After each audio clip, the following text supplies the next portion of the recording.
नमस्कार, बंसल न्यूज की खास पेशकश महेश्वर उपचुनाव।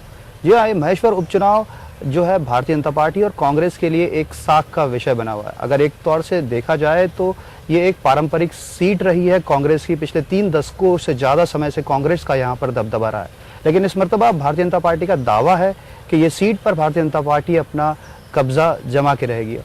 आइए जानते हैं प्रभात झा साहब से कि आखिर क्या ऐसी बात है जिसको लेकर भारतीय जनता पार्टी इतनी आश्वस्त है कि वो महेश्वर चुनाव पर इस मरतबा जो है अपनी जीत को मोहर लगा देगी। झा साहब, क्या लगता है कि जो भारतीय जनता पार्टी है इस बार महेश्वर उपचुनाव में जो सामने आई है, उसमें कैसा उम्मीद करते हैं कि आपकी पार्टी को यहाँ पर जीत मिल सकती है? पिछले चुनाव में भी हम जो इस उपचुनाव के पहले मुख्य चुनाव हुआ था, 673 मतों से हम सिर्फ हारे। तो जीत का अंतर कांग्रेस का कोई बहुत बड़ा नहीं था। हारने के बाद भी हमारा प्रत्याशी जीते हुए प्रत्याशी से ज्यादा घूमा है। और आज जो स्थिति बन चुकी है, जैसे हम जबेरा में, सोनकच्छ में और कुक्षी में, ये तीनों सीटें कांग्रेस की थी, परंपरागत सीट थी। कोई 18 साल से, कोई 22 साल से। जनता कांग्रेस से पता नहीं क्यों उब गई है। मैं उस कारण को भी जानना चाहता हूं और मैं लगा हूं कोशिश में कि एक अलग प्रकार की एलर्जी जनता में कांग्रेस के प्रति पैदा हो रही है। ये मैं अपनी पार्टी की सफलता नहीं बता रहा। शिवराज जी के प्रति लगाव है तो कांग्रेस के प्रति एलर्जी कैसी क्यों?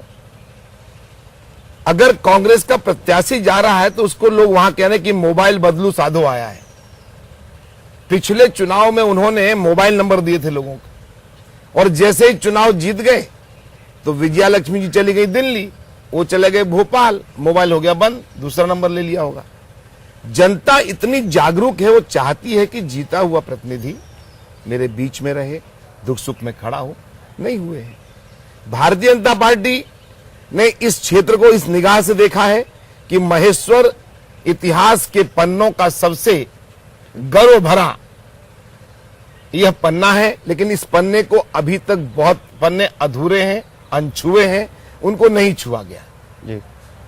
अगर ये मंडन मिश्र जी और आदि शंकराचार्य जी के शास्त्रार्थ का स्थान है, तो देवी अहिल्या जी के न्याय का मंदिर भी है, वो यहीं रहती थी, उनका किला है। इतना ही नहीं तो राजराजेश्वरी का मंदिर जब देखने गया मैं, 400 साल से अखंड 11 ज्योतियों का जलना, यह अपने आप में एक अनोखा है। यहां पर एक स्थान है जहां पर वायु, अग्नि, सभी देवता बैठते हैं और आपस में मंत्रणा करते हैं। उस समय वहां पर कोई नहीं होता है जी।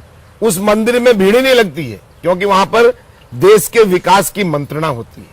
जहाँ साहब, कांग्रेस का हमेशा से ये कहना है, आरोप है कांग्रेस का, कि जिसकी सत्ता होती है, अमूमन उपचुनाव में सरकार जो होती है उसके पक्ष में पड़ना ज्यादा भारी रहता है। लेकिन यहाँ पर जो महेश्वर की बात करें तो स्थिति उतनी स्पष्ट नहीं है। ये बात भारतीय जनता पार्टी भी बहुत अच्छे से जानती है, और शायद ये वही कारण है जिसके लिए जो चुनाव जीतने की अगर हम बात करें तो कैलाश विजयवर्गीय, जिन्हें माना जाता है कि चुनाव की रणनीति में काफी एक्सपर्ट है, आपको माना जाता है कि आप बहुत दक्ष हैं इन सब चीजों में, तो क्या लगता है ऐसा कांग्रेस के आरोप जो है इस तरह के, उसमें कितनी सत्यता देखती है? कांग्रेस खुद के कलह में डूब गई है।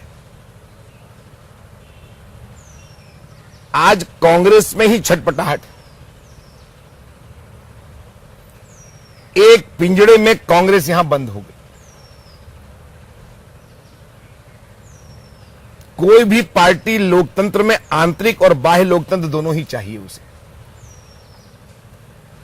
और अब समझदार जो 65 साल में मैच्योर हुआ है डेमोक्रेसी में नागरिक, वो विकास चाहता है। शाह साहब, क्या मानते हैं कि जो महेश्वर उपचुनाव है, ये चुनाव भारतीय जनता पार्टी के आगामी विधानसभा की दिशा तय करेगा? हमारे लिए क्या तय करेगा, नहीं तय करेगा कि कांग्रेस को झटका मिलेगा इससे। 3 उपचुनाव हम जीते हैं कांग्रेस से, उसका नेता का सीट, उपनेता का सीट और रत्नेश सालोमन की सीट। और हमारे लिए ये जीत इसलिए प्रतिष्ठापूर्ण है कि हम हर चुनाव को चुनौती मानते हैं। आपका ही चैनल कल दिखाएगा कि कांग्रेस के द्वार खुले, भाजपा परास्त।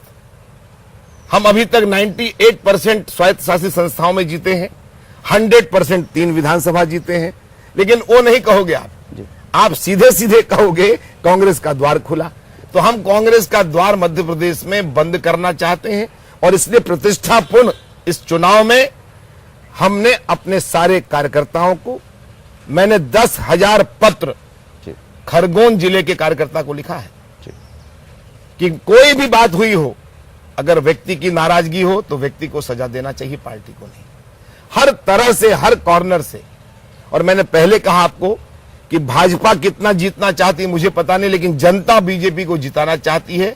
बीजेपी को कितना जिताना चाहती है यह भी पता नहीं, कांग्रेस को जरूर हराना चाहती है। जनता आगे है, भाजपा पीछे है। झा साहब, क्या आप ये मानते हैं कि मध्य प्रदेश की जनता जो इतनी जागरूक हो चुकी है कि जो वास्तविकता जो बताई जाती है और उसके पीछे के जो मूल तंत्र है, मतलब मेरी बात सीधे तौर पे नेताओं के वादों पर है और उनके काम करने के अंदाज के ऊपर है।